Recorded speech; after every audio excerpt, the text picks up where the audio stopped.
अस्सलाम वालेकुम ऑल। उम्मीद है कि आप सब लोग ठीक होंगे। मैं आपकी खिदमत में हाज़िर हुआ फिर से एक और वीडियो के साथ। और आज के इस वीडियो में मैं आपको डिटेल्स बताने जा रहा हूँ ई कैट प्रिपरेशन 2022 सेशन की, जो हमने मतलब डिस्कशन की थी। या मैंने जो चीज़ें आपको लाइव सेशंस में बताई थी 2-3 दफ़ा जो लाइव सेशन हुआ, उसके बाद अब कंप्लीट जो एक फ़ाइनल डिटेल्स है ना, वो मैं आपके साथ शेयर करने जा रहा हूँ। तो जो प्रिपरेशन के लिए सेशंस हैं ना, उन्हें 2 हिस्सों में डिवाइड कर दिया है। पार्ट 1 का अलग स्केड्यूल है और पार्ट 2 का अलग। पार्ट 1 के स्केड्यूल को ऐसे कर दिया कि 1 ऑफ जून से लेके 10 ऑफ जून तक हम जाएंगे, जिसमें हम पार्ट 1 की फ़िज़िक्स और पार्ट 1 की मैथमेटिक्स को कवर करेंगे। टाइमिंग सामने आप लोगों के सामने स्क्रीन पे है इस वक्त। टेस्ट टाइम है 6 और उसकी ड्यूरेशन जो है वो एमसीक्यूज़ पे डिपेंड करेगी, क्योंकि किसी में मैंने 10 रखे हैं, कहीं पे 15 रखे हैं, कहीं पे थोड़े भी हैं ऊपर नीचे, मतलब हुए 20 भी होंगे शायद कहीं ना कहीं पे। तो वो जो पर्पस है ना उनको 10-20 रखने का, वो पर्पस है कि हमें मतलब नंबर ऑफ़ एमसीक्यूज़ पे नहीं जाना, हमें क्वालिटी पे जाना है, चीज़ों पे जाना है। कि यानी कि एक शायद कह सकते हैं कैसे कि सिर्फ एक प्रैक्टिस है ये। आपके एमसीक्यूज़ और प्रैक्टिस के लिए चाहिए होंगे, वो मैं आपके साथ वर्कशीट्स वैसे भी शेयर कर ही दूंगा, वो आप लोग जब चाहें ले भी सकते हैं। तो प्रैक्टिस के लिए तो आपको और एमसीक्यूज़ वहाँ से भी मिल जाएंगे। प्रैक्टिस के लिए ऑनलाइन काफ़ी बुक्स भी पड़ी हुई हैं, वैसे भी आप बाज़ार से परचेज़ कर सकते हैं। काफ़ी बुक्स मेरे पास भी पड़ी हुई हैं, काफ़ी डाटा मतलब था, ढूंढना पड़ेगा, तो वो भी मैं मतलब शेयर वेयर कर दूँगा प्रिपरेशन के हवाले से। तो जो है पहले फ़िज़िक्स का टेस्ट हुआ करेगा, उसके बाद मैथ का हुआ करेगा, और फिर डिस्कशन जो है 10:30। अब 10:30 लिख दिया है टाइम, मेरे दिमाग में बाद में आई थी ये चीज़। आम तौर पे 10:30 पे आजकल यहाँ पे चली जाती है लाइट, ठीक है। तो अगर ये लाइट वाला इशू 10:30 वाला रहा, क्योंकि जाती सिर्फ रात में 1 घंटा या दिन में 1-1.5 घंटा यूजुअली जाती है, बाकी जब उनका दिल करता है वो बंद कर लेते हैं। यानी कि कोई 100% श्योरिटी नहीं है कि 10:30 पे जाया ही करेगी। तो मैं वो अभी के लिए 10:30 ही रखा हुआ है। अगर इन केस ऊपर नीचे करना हुआ तो वो इसे हम 9:30 या 9 कर लेंगे, क्योंकि डिस्कशन ज़्यादा से ज़्यादा मेरे ख्याल में 1 घंटा तक ही जाया करेगी, उससे ज़्यादा नहीं हुआ करेगी। डिस्कशन इसलिए इतनी ज़्यादा हो जाया करेगी कि हम पॉइंट्स चीज़ें डिस्कस करेंगे। सॉल्यूशन तो आपके साथ शेयर करूँगा उन टेस्टों के जो टेस्ट हो रहे होंगे, लेकिन उसके साथ कुछ और चीज़ें भी देखेंगे। हो सकता है कि किसी एक क्वेश्चन को 2-3 तरीक़ों से हैंडल कर सकें, वो भी मैं आपके साथ जो डिटेल्स है वो शेयर करूँगा। उसके बाद जो पार्ट 2 का स्केड्यूल है वो मैंने जुलाई में कर दिया है, कि जुलाई के पहले 10 दिन में इंशाल्लाह वो भी कवर कर लेंगे। अब मैंने इसे जुलाई में क्यों किया, क्योंकि काफ़ी सारे बच्चे ये कह रहे थे कि सर 18 से हमारे पेपर आ रहे हैं, तो मैं ये नहीं चाहता था कि पेपर के साथ ओवरलैप हो, क्योंकि पेपर भी लाजमी है, उसमें भी अच्छे मार्क्स चाहिए ही चाहिए और ई कैट में भी अच्छे चाहिए, क्योंकि ये दोनों में अच्छे होंगे तब जाके एडमिशन कन्फर्म होता है। अगर आप दोनों में से एक में अच्छे ले भी लें मार्क्स, तो दूसरे में ना हो तो फ़र्क ख़ास पड़ेगा नहीं। तो दोनों ही ज़रूरी हैं, तो इसलिए मैंने वो गैप रख दिया 10-12 दिन का, जिसमें आप लोगों के पेपर हो जाएंगे। उम्मीद है कि ये 1 जुलाई से पहले पहले ख़त्म हो जाएंगे। अगर रह भी गया हुआ तो कोई एक आधा ही रहता होगा, अब वो पाक स्टडी हो सकता है या कहीं उर्दू हो सकता है, या इस तरह कोई आ जाएगा, मतलब सिंपल ही होगा। कोई मुश्किल पेपर शायद ही एंड में रखे, डेट शीट मैंने अभी नहीं देखी हुई। तो इसके भी टेस्ट की टाइमिंग यही, अभी अभी के लिए तो यही चीज़ें हैं टाइमिंग। बाकी टाइमिंग को अकोमोडेट कर लेंगे। अगर कहीं पे रिजर्वेशन आए ज़्यादातर स्टूडेंट्स के, या अगर मुझे भी कहीं पे लग रहा हुआ कि मसला बन रहा है, तो मैं अपने हिसाब से भी आप लोग आपके साथ डिटेल्स जो हैं उसकी टाइमिंग अपडेट की शेयर कर दूँगा। अब उसके बाद आ जाता है कि मॉक टेस्ट। अब मॉक टेस्ट होगा क्या? मॉक टेस्ट एक ऐसा टेस्ट होता है वैसे, कि जिसमें आपको कंप्लीट एक वो ई कैट पैटर्न का पेपर ही मिलेगा, ठीक है। सुनने में आ रहा है कि इस दफ़ा फिर से वो दोबारा ऑन सेंटर एग्ज़ाम्स हो रहे हैं, वो कंप्यूटर वाले एग्ज़ाम्स नहीं करवा रहे इस दफ़ा भी, यानी हार्ड कॉपी ही होगी पेपर्स की। तो अभी कंफर्म नहीं है, लेकिन जो मेरे पास डिटेल्स आई हैं उसके हिसाब से तो यही है। तो अगर ऐसे होता है तो अच्छी बात है, फ़ायदा होगा।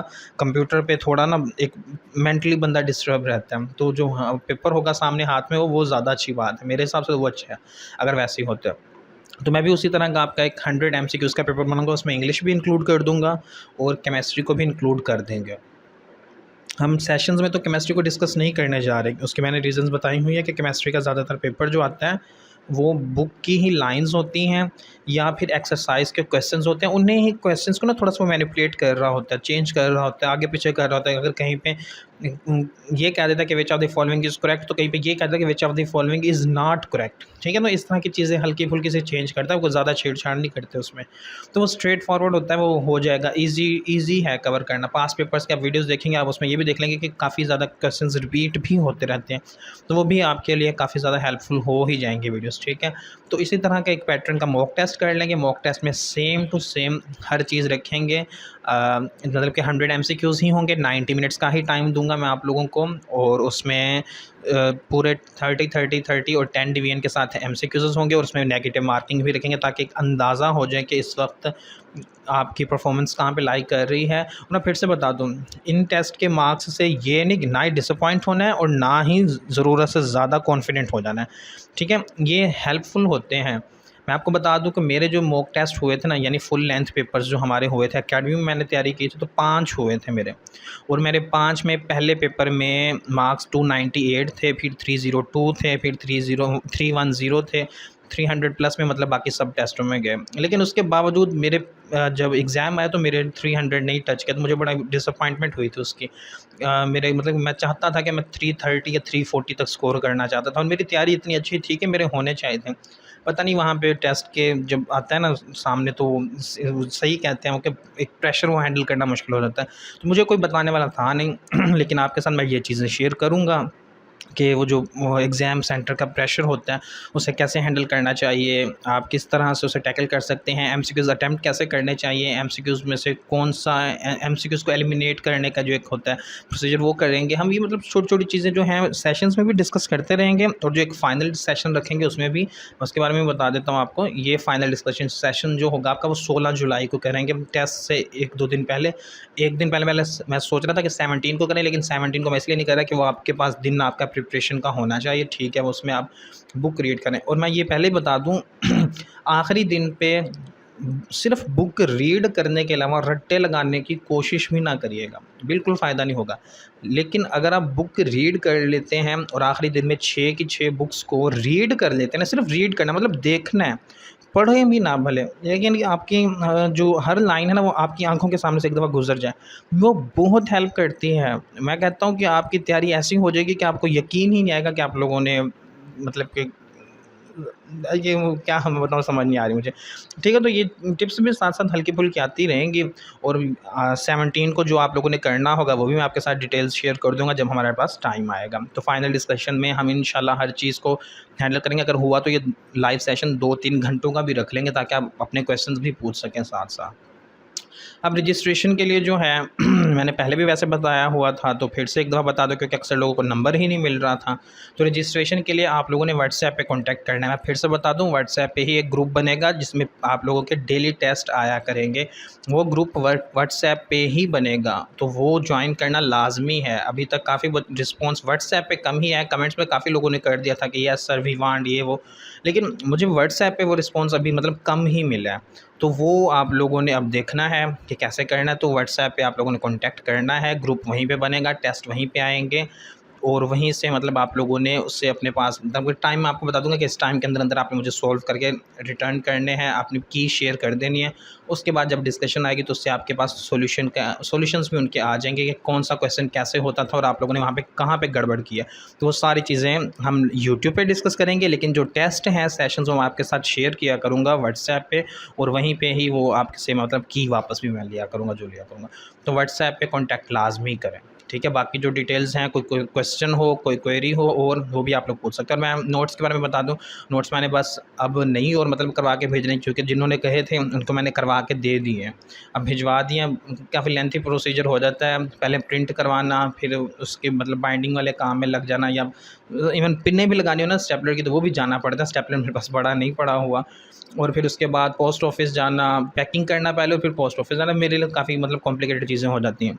तो इस वजह से मैंने पहले कहा था कि जल्द से जल्द जो करवा कह देंगे तो ठीक है। अब ये हो सकता है कि अगर कोई 10, 12, 15 बच्चे एक साथ कहेंगे तो एक साथ ही भिजवाऊँगा, यानी कि अब ये नहीं होगा कि एक-एक करके नहीं, क्योंकि मैंने पहले कुछ जो ग्रुप्स आए थे उन बच्चों ने जो जिन्होंने कहा था मैंने उनको भिजवा दिए। तो अब एक दफ़ा ही करेंगे, आखिरी दफ़ा ही होगा वो, अगर वो 5, 10, 12 बच्चे जितने भी होंगे, लेकिन एक ही दफ़ा होगा, आखिरी दफ़ा। उसके लिए भी डेडलाइन ये कर देते हैं कि ज़्यादा तो ज़रूरी नहीं है, लेकिन 2 जून 3 जून से पहले अगर आप लोग बता देंगे तो ठीक है, उसके बाद फिज़िबिलिटी मतलब नहीं होगी, पॉसिबिलिटी नहीं होगी मेरे पास कि मैं ये मतलब आपके लिए वो काम करवा सकूँ। उम्मीद करता हूँ कि आपको ये वीडियो भी अच्छी लगी होगी और आपकी सारी क्वेरीज़ जो हैं इस वीडियो में आंसर हो चुकी होंगी। अगर फिर भी कोई क्वेश्चन हो तो आप लोग कमेंट सेक्शन में पूछ सकते हैं या डायरेक्ट व्हाट्सएप पे भी कॉन्टैक्ट कर सकते हैं। और एक चीज़ बता दूँ पहले ही, व्हाट्सएप पे कॉल बिल्कुल नहीं करनी, किसी भी सूरत में कॉल नहीं करनी, और अगर करनी पड़ती है, कोई वजह बनती भी है, तो आप लोगों ने पहले परमिशन लेनी है। पहले आपने एक मैसेज करना है कि कॉल करना चाहता हूँ, फिर मैं उस हिसाब से बता दूँगा कि इस वक्त मैं फ्री हूँ कि नहीं।